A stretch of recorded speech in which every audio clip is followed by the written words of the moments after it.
Sebab saya ini adalah kelahiran Mojopahit. Yang saya pikirkan kerajaan Mojopahit itu tidak seperti kerajaan-kerajaan yang lain.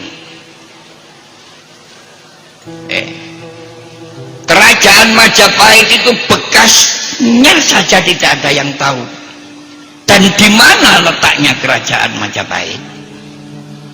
Tapi mengapa keharuman Majapahit makin lama makin memuncak, makin lama makin berkembang, sampai Raja Pat niku lho berbicara. Istana di dalam lautan, satu adalah di Jeddah. Seluruh dunia yang besar dan canggih sama sekali tidak dapat membuat istana di dalam lautan kecuali Saudi Arabia. Istana di dalam lautan yang kedua adalah di Mojopahit, istananya Mbok Nyai Roro Kidul.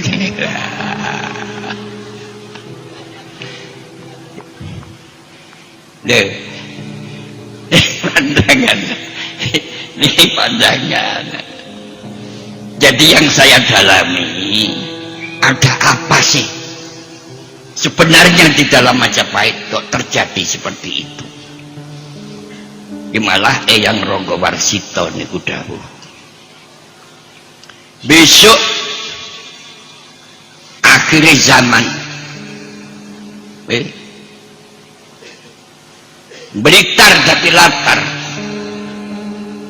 Tulungagung jadi kedung, Kediri jadi kali, Kertosono ora ono, Jombang kambang, Surabaya dadi rawa, Mojopahit kecepit, Mojokerto gak ono apa-apa.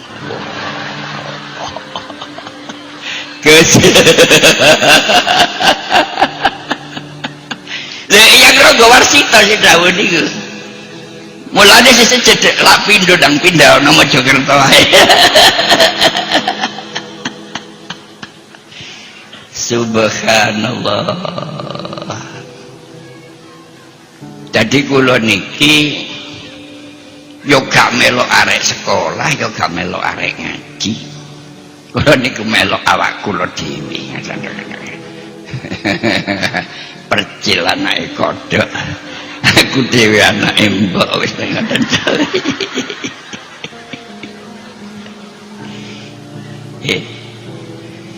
Kula niki biyen melawara. Tapi nguk kene lho ya kok ana sing nyukuli kaya kula lho ngoten. Ya Allah. Badhe ngoten niku ya wis duwe pandangan dhewe lho ngoten. Duwe cita-cita dhewe. Para hadirin sing diarani pusaka Demak Sabuk Inten Nagasasra. Bapak Presiden Soeharto almarhum woleh goleki keris niku, nglumpukno keris semacam itu sebanyak 17, mbuh regane gak ngerti, tapi kabeh niku palsu karena pandangan yang kurang tepat. Sing asli Sabuk Inten Nagasasra niku biyen tau manggen tenggen kula. Lah niki saking sing gadah ditumbas kalih Bapak Presiden Soeharto, pun dibayar, disaksikan secara lengkap dan baik di beto mriko. Mulih dhewe. Lah iku sing diarani Nagasasra sing asli. Lho ngoten lho. Mulane nek ana kemanten anyar kok mulih dhewe ku arek sing asli.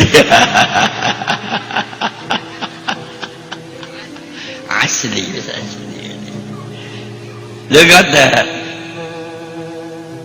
Dideleh ten nggen kula rong sasi niku gak gelem mulih. Mboten enten keris api kejaba sabu inten napa sasra. Niki kehebatan Majapahit sampai sekarang masih ada. Nomor kalih ten kene alas Bojonegoro, teng tengahe alas enten griya alit. Kula teng ngriku lho, awakmu nggih beneran. Mbok menawa iki sanggemang. Napa, Mbah? Nggih meja niki enten kotak kayu ngeten iki. Sapa sing ngangkat kotak iku senajan cilik gak ono sing kelar. Apa maneh buka? Apa maneh njupuk klambine? Enten di sini napa, Mbah? Iki tinggalane Eyang Ronggolawi. Boti cilik gak ono sing kelar ngangkat. Kula junjung kula pangku kelar. Kula buka saged. Tibake klambi onta kesumone niku nggih kain biasa. Kula jeber. Bolongane lengene niki amba. Tangan kula lebokno yo gak iso mlebu nyimpan. Kekuatan Majapahit. Nggih. Kekuatan Majapahit. Berarti duduk sanggemamu nak. Besok akhirnya zaman ono sing nrimo niku. Gitu kok Gus ngen ben anak kula ya napa. Utawa putrane niku. Sak modal. Dadi kula mboten sekolah, mboten ngaji. Tapi kula mendalami ada apa sih di Majapahit itu. Temu. Nggih. Besok nek dunia ketiga masih Amerika ngebom nang Majapahit gak ngarahne iso muni. Australia ngebom nang Majapahit gak ngarahne iso muni. Negara-negara sing anti karo Indonesia ngebom nang Majapahit gak ngarahne iso muni, sebab simpenan pusaka Majapahit niku masih utuh, sama sekali belum dimiliki siapapun. Masih sing digawa nang negara Londo palsu. Masih sing digawa nang Jepang palsu. Kula ngomong ngene iki wong roh dhewe kok. Nggih. Roh dhewe. Lajeng ten ngene Malang, Gus. Ngene Malang. Ngene niku lho. Dhisik. Sing tempeh niku lho. Lumajang. Kula mlebu ten kene alas Lumajang. Enten tiyang sepuh, awakmu nggih. Enten jala niku nyentel. Tambange niki nemplek ten lemah. Ya iki le sing diarani jala pamungkas. Sapa wae ngangkat tambange iku gak kelar. Pancene mboten kaya. Sing iso apa maneh gawa iku sing miliki. Lah kula tak buka tak blobosi menjero, iso. Lah jane wong dablek niku isowan kok ngoten lho. Iso. Inilah Majapahit. Pusaka Majapahit masih lengkap. Nggih. ngoten niku mbah niku terus dawuh jala dijupuk silih dijajal gawin jala wong kula niku iso jala dadak jala niku lho kula beber niku gak gelem iku duduk sanggemamu le besok akhirnya zaman iki ana sing jamani ana sing nyanggemi iki besok montor muluke Amerika Jepang Londo ditebar nganggo jala iki kaya iwak badar mulane dadi wong Indonesia gak usah cilik ati bah masih ana swara teroris wong gak di negara lha apa diwedeni bah ana swara ISIS wong atase gak kaya ISIS rokok gak duwe negara apa diwedeni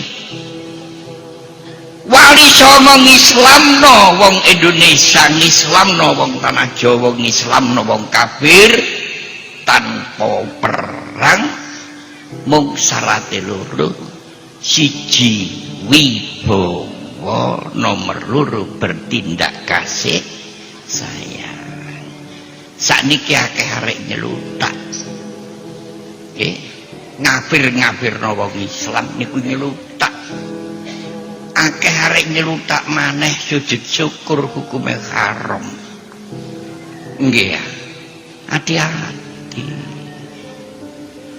subhanallah kula critani Gus pamer Gus nggih jadi niki pengalaman nih wong Indonesia niki lho ngoten nggih yo ono sing kaya Gus niki rektor iki termasuk nisore bawahane anak kula sarjana ekonomi wis mung macem-macem lah kula niki dijak kali Mbah Kim rahmatullah alaih nang Segara Kidul Mbah Kim dawuh wong kile lek nang Segara Kidul ora oleh nggawa sesuatu sing rupane ijo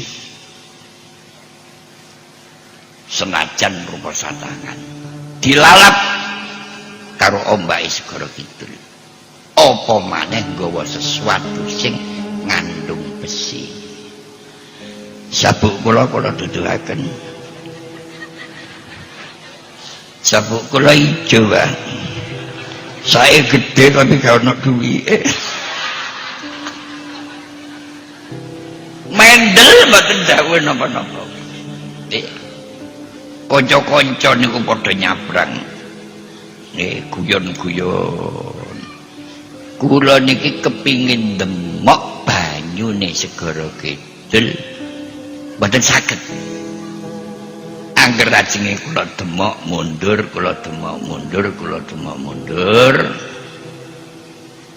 akhirnya kula mular hadiah Fatihah dateng eyang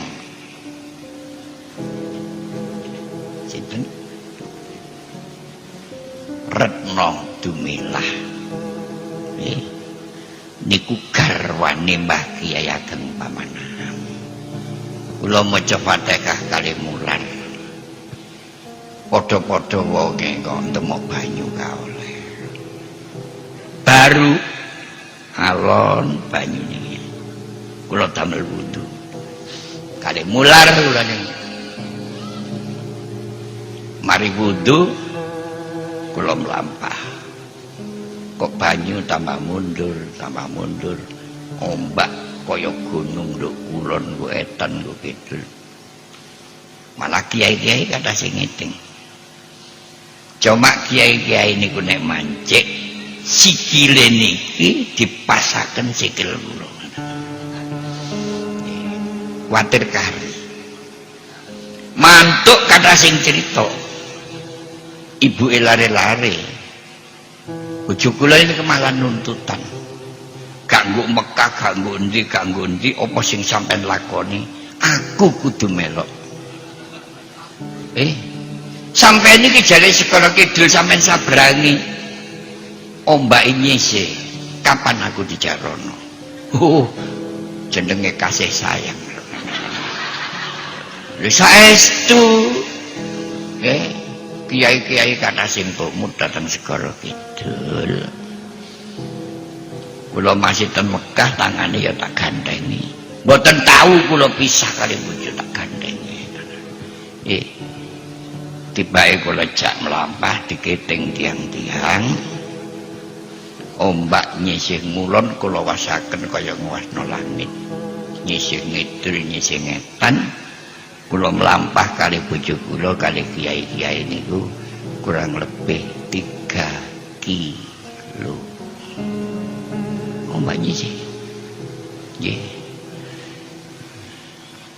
ini ki sing kula aturaken ilmu kabeh ilmune Gusti pun bareng pun kira-kira 3 kilo ibu lare-lare kula kandhani pesene Raja Fat rahmatullah alaih iki gak tak terusno engko bek menawa awak-awakan iki terus kepethuk istanane Eyang Retno Dumilah dijak mampir aku ambek kon kerasan anakmu nek ndeleki nang endi inilah Majapahit tidak usah kecil hati orang Majapahit soale kiai sing mendem kaya kula niki ya akeh lha ngaten nggih kiai sing alim kaya Yai Musyrik nggih akeh kiai sing intelek kaya Gus Muzaki niku akeh nggih Majapahit is netisism bahasa Londo mbuh cara Jawa niku niku mawon muga-muga kabeh kebagian ilmu sing manfaat ngoten nggih dadi kula niki Gus maca kitab niku koyok kiai mek koyok tok ngoten lho tapi gak duwe kitab blas niku lho sing muruk dadi maca kitab kaya kiai ing rene gak sekolah gak ngaji kula mikirno jauh ke depan anak putu kula niki tak sekolahno kabeh anak kula sing sarjana niku wis 13 bapak talah gak sekolah gak ngaji nek bapakne sing penting anake dadi wong pinter kabeh Allahumma amin iki sing lho derek jenengan kuwatir anak kula go katut kucluk kae dalem niku mawon Al-Fatihah.